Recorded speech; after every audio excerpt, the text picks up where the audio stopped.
Glórias a Deus. Meus queridos irmãos, a paz de Cristo, que Deus abençoe você e sua família com toda sorte de bênção. Enquanto os meus irmãos encontram o livro de Neemias, capítulo de número 6, eu quero agradecer a Deus por estar aqui mais uma vez, podendo rever o pastor Neto, esta linda família da fé.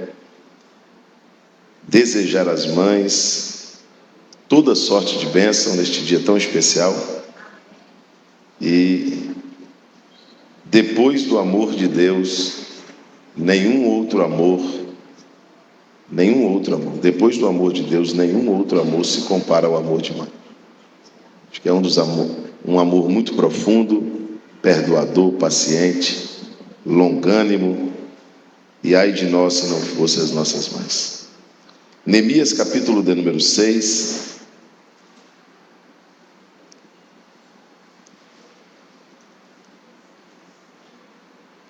versículo de número 15.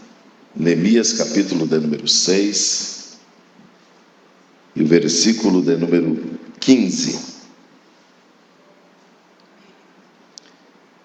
A reconstrução do muro terminou aos 25 do mês de Elul, em 52 dias.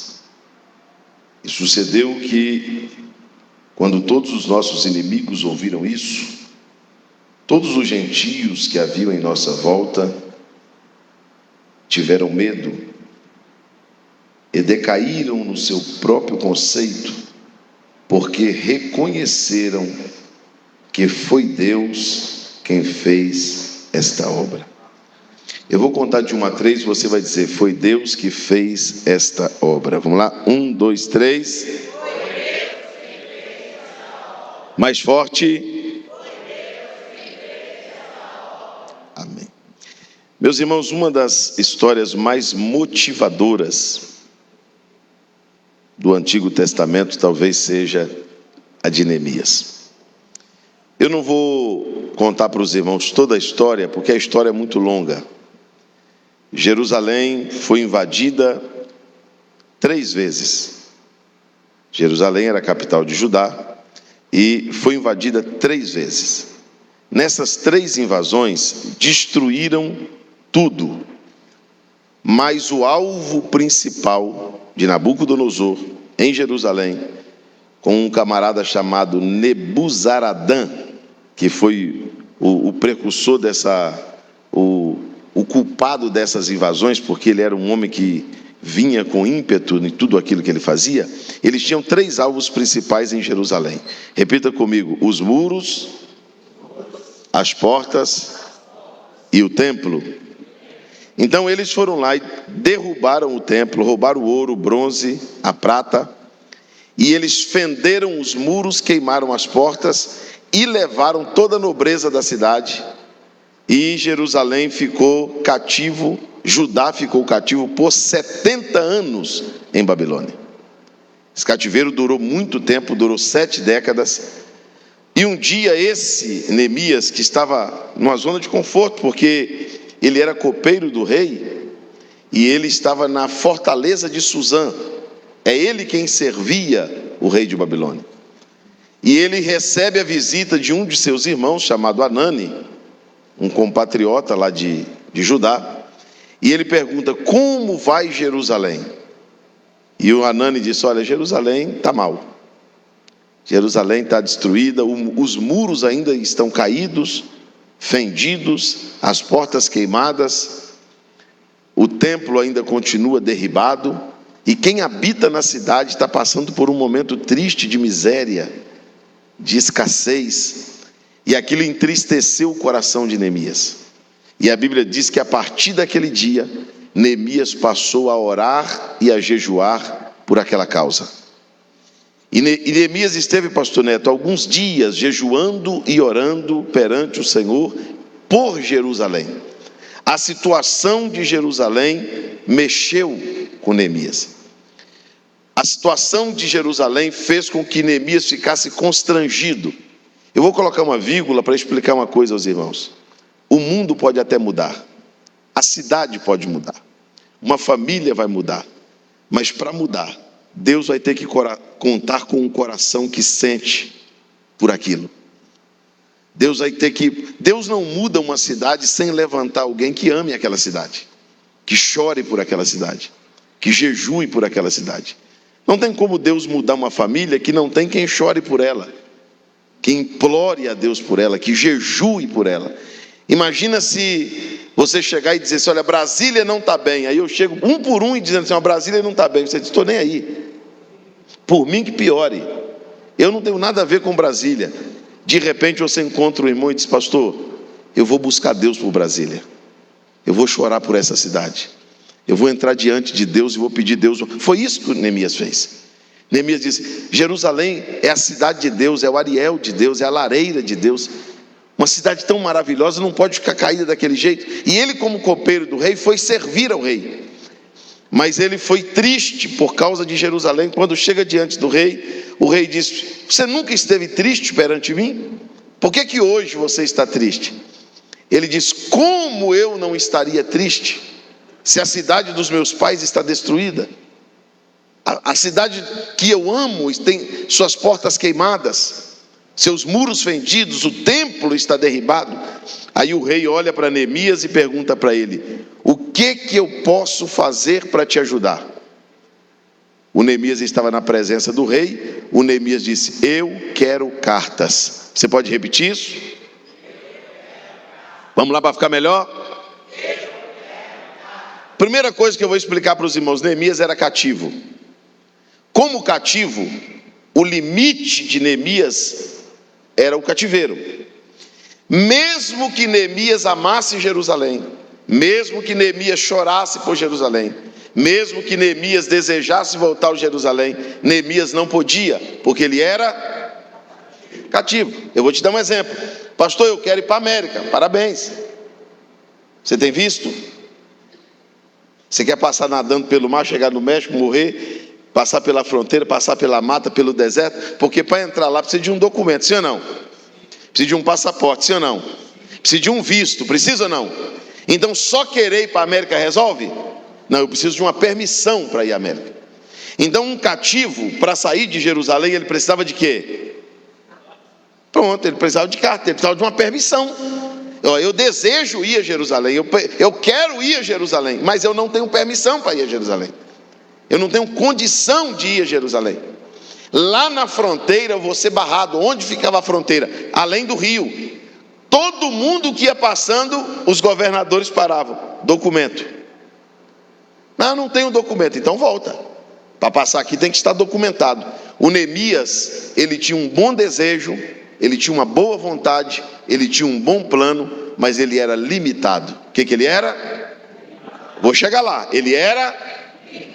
Você concorda comigo que tem um monte de coisa boa que você não faz?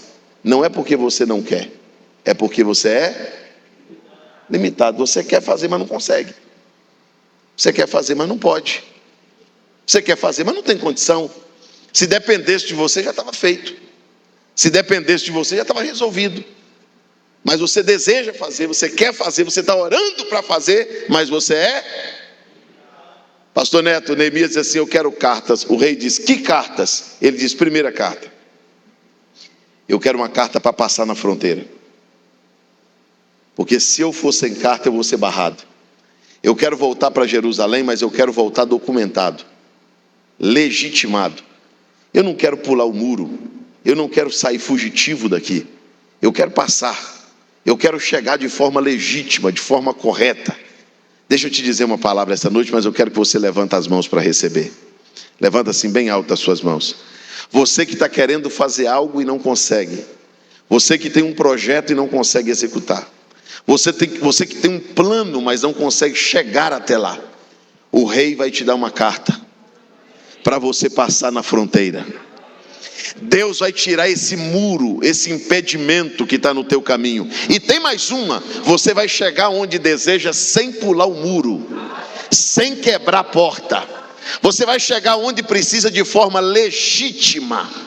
Deus vai te documentar para você passar a fronteira. Você acredita nisso? Diga glória a Deus. Pastor, mas o meu nome não é respeitado. Mas pode ficar tranquilo que a assinatura do rei é. Quando Deus assina, você passa. Quando Deus assina, você entra. Quando Deus quer, a porta pode estar travada, você passa e entra, e o nome do Senhor é glorificado. Agora vamos lá. O Neemias ficou responsável pela reconstrução do muro e das portas. Quando você vai construir, você constrói para fazer a planta, o projeto, ou você faz o projeto para construir? Claro. Então Neemias tinha projeto, mas não tinha matéria para construir. O Neemias tinha um projeto, mas não tinha madeira para fazer a porta. O Neemias tinha um projeto, mas não tinha um material para refazer o muro. O que me deixa mais impressionado, pastor Neto, com o Neemias, é que o projeto nasceu no cativeiro. Onde o projeto nasceu? Tem gente que tem que estar bem para desenhar. Tem gente que tem que ter muito recurso para ter projeto. Agora tem crente corajoso, irmão. Tem crente que está no cativeiro e está desenhando o projeto que vai acontecer fora dele. É gente que vive pela fé, que acredita no impossível, que vê o invisível, que acredita no sobrenatural. Neemias olhou para o rei e disse: eu preciso de mais uma carta. Que carta? Eu preciso de uma carta para o chefe da floresta, porque quase toda obra que eu vou fazer é de madeira, e eu tenho um projeto, mas eu não tenho madeira. Olha para o teu irmão e diga para ele assim: o projeto é contigo. Não, ele não entendeu. Diga para ele: o projeto é contigo. Diga para ele: a madeira é com o rei. Levanta comigo as suas duas mãos aos céus, que eu tenho uma palavra de Deus para te dizer aqui essa noite. Pastor, quanto de madeira Deus vai enviar? Depende do tamanho do projeto. Se você desenhar um projeto desse tamanhozinho, Jesus manda uma carrada de madeira lá, só para te ajudar. Agora, se você desenhar projeto grande, Deus está dizendo: a floresta é minha. A quantidade de madeira vai depender do tamanho do desenho. Você consegue levantar assim tua mão direita para receber o que eu vou dizer aqui agora? Sabe o que Deus me trouxe aqui essa noite para dizer, pastor Neto? Deus não libera recurso para quem não tem projeto, porque a construção não vem depois do desenho, o desenho vem antes da construção. Deus está dizendo: capricha no desenho, capricha na planta, capricha no projeto, porque eu vou te dar uma carta branca para buscar madeira na floresta. Levanta a tua mão e glorifique a Deus, porque Deus está colocando uma palavra de profecia na minha boca para dizer que o projeto não vai ficar no papel, o projeto não vai ficar só desenhado, o projeto não... Quem acredita nisso, diga amém. Diga pelo menos para dois irmãos: o projeto vai sair do papel. Não, diga de novo, diga para ele: o projeto vai sair do papel. Vai sair. Deus vai liberar madeira para o seu projeto. Quem tem projeto aqui? Tem crente aqui essa noite que você tem um projeto desse tamanho e não tem caixa. Pastor, esse crente ficou doido. Como é que ele desenha uma casa sem ter dinheiro para construir? É porque a planta vem primeiro. Tem gente aqui que já colocou o nome na empresa. Ô irmão, ser crente não é brincadeira. Conversar com um crente de fé, se você não tiver fé, você chama ele de doido. Ele faz o logotipo da empresa, põe um nome na empresa, sem a empresa existir. Você ficou maluco? Falou: não, estou maluco não. É porque o projeto vem primeiro. Já está tudo na mente, já está tudo desenhado. Só estou esperando Deus mandar o recurso. Só estou esperando Deus mandar a bênção. Quem concorda que Deus manda a bênção? Agora vamos lá para os desafios dessa construção. Quando Neemias chega em Jerusalém, Neemias chega com um grupo de pessoas que, relacionado ao tamanho da obra, o número de pessoas era pequeno. A mão de obra era voluntária. A madeira era doada. E quando Neemias vai começar a construção, Neemias precisa começar pelo lugar certo. E Neemias começa embaixo. Onde Neemias começa? Não, grita. Onde Neemias começa? Agora me ajude a pregar. Eu vou chegar lá. Eu preciso só da tua paciência. Diga para o teu irmão assim: é por isso que tem gente que não começa. Diga para ele assim: porque tem gente que já quer começar, Por isso tem gente que não começa, já quer começar em cima. E às vezes para começar é necessário começar. Pastor, e quando eu começo? Quando você começa, o inimigo vem. Pastor, por que Deus deixa o inimigo vir?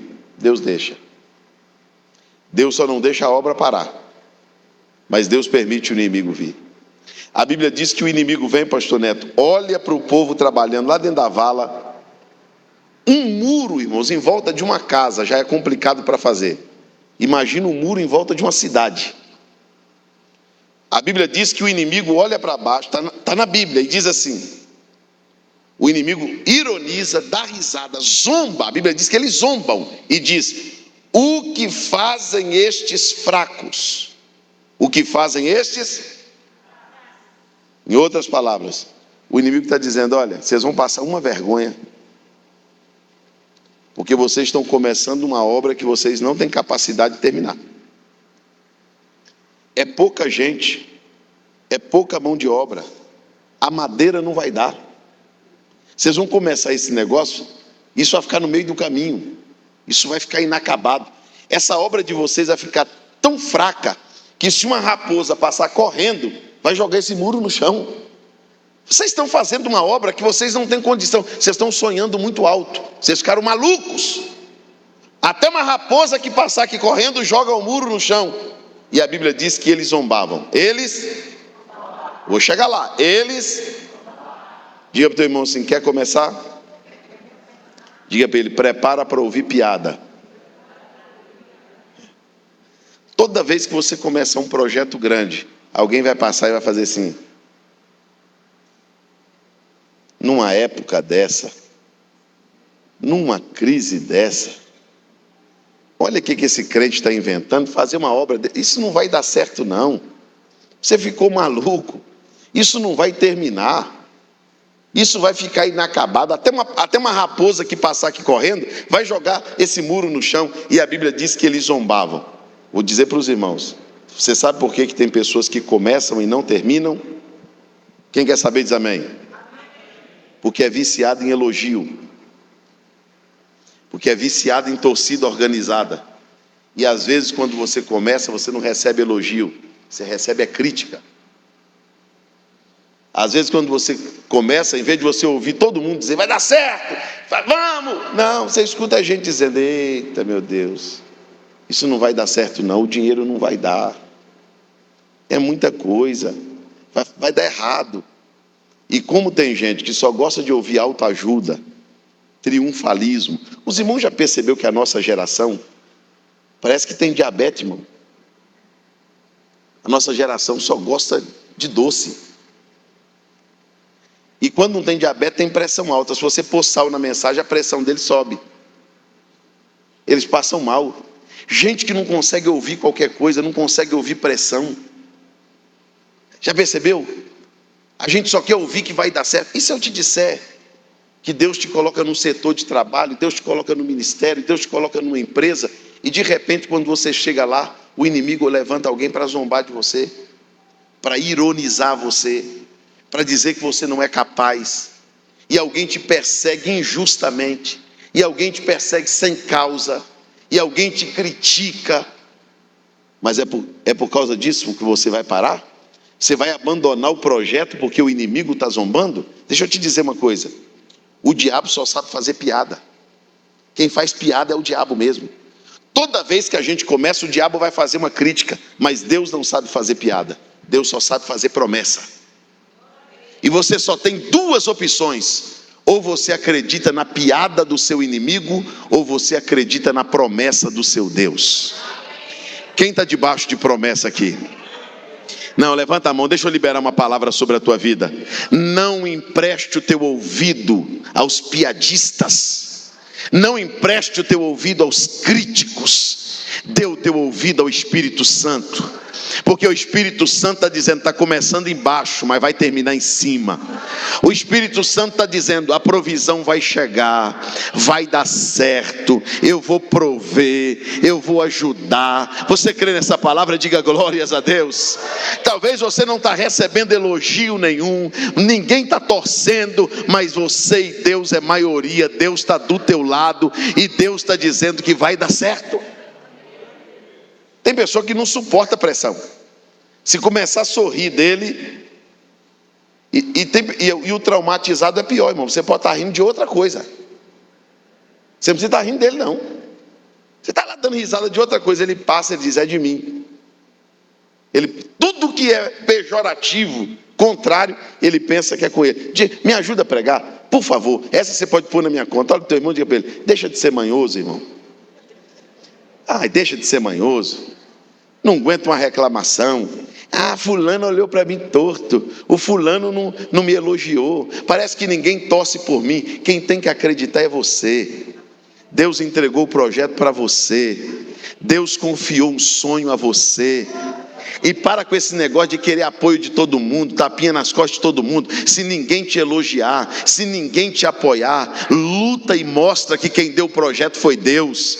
Depois de construído, querendo ou não querendo, eles vão acreditar. Depois que estiver pronto, querendo ou não querendo, eles vão dizer, é de Deus mesmo, porque ele foi criticado e não parou, ele foi ironizado e não parou. Você acha que eu não passei por isso? Vou abrir um parênteses aqui para te contar um testemunho. Eu prego o evangelho há 25 anos. 25 anos.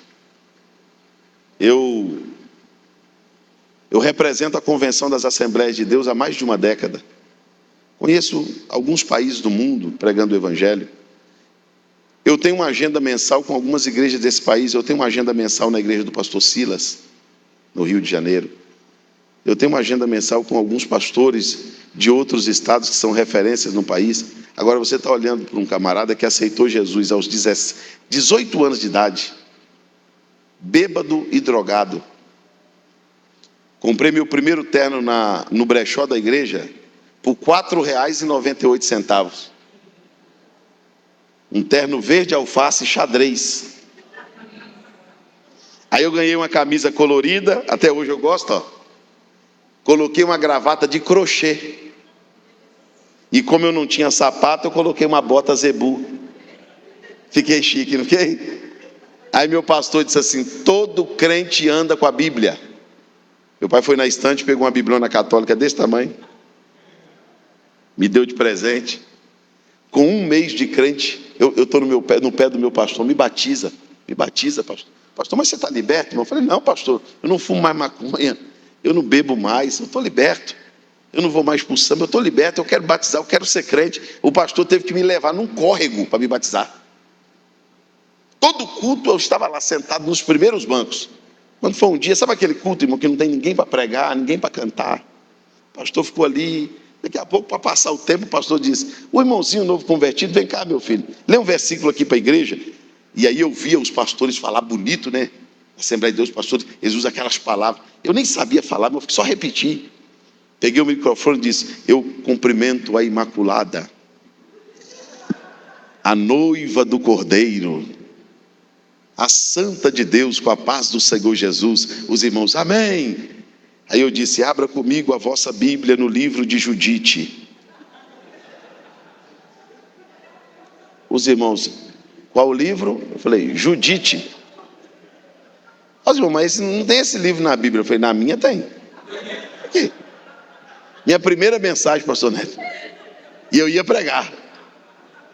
Aí o pastor disse, não, meu filho, nessa Bíblia não. Aí os irmãos foram lá, pegaram uma Bíblia, deram de presente para mim.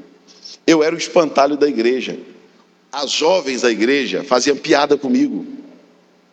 Os jovens da minha igreja, não estou falando do mundo não. Olhavam e diziam, olha esse cara... Olha como esse cara anda, olha como esse cara se veste. Eu era engraçado, mas ele sorriu, não é de maldade não, era engraçado mesmo. Eu era da pior cidade do meu estado. Eu era do pior bairro da cidade, da pior rua, e pertencia à família mais problemática da rua. Eu ouvi piada muitas vezes. Um dia um jovem da igreja chegou para mim e disse, você nunca vai ser um pastor. Porque para ser pastor você tem que vir de uma árvore sacerdotal, e você é filho de um alcoólatra, você é filho de um bêbado. Agora, eu tive a escolha, eu escolhi. Eu disse, eu não vou acreditar em piada, eu vou acreditar em promessa. Eu vou acreditar no Deus que falou comigo. E sabe por que eu estou pregando aqui para você hoje? Eu estou pregando aqui para você hoje porque quando alguém ria de mim, me nutria e não me feria. Eu dizia, deixa eu sorrir.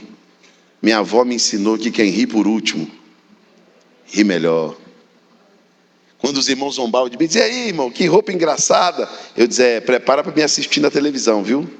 Porque daqui uns anos vocês vão me ver só de vez em quando. E quando eu estiver passando lá em cima de avião, nunca tinha andado nem de jumento. Eu dizia, quando eu passar lá em cima, eu vou mandar um beijo para vocês aqui, porque eu vou pregar o evangelho do meu Senhor Jesus por esse mundo. Olha para o teu irmão de novo e diga para ele, deixa de manha, irmão. Diga para ele assim, para de ouvir piada e começa a acreditar em promessa. Se Deus falou, não importa como você começou, vai terminar bem. Pode ter começado com pouco, mas vai terminar com muito. Diga glórias a Deus.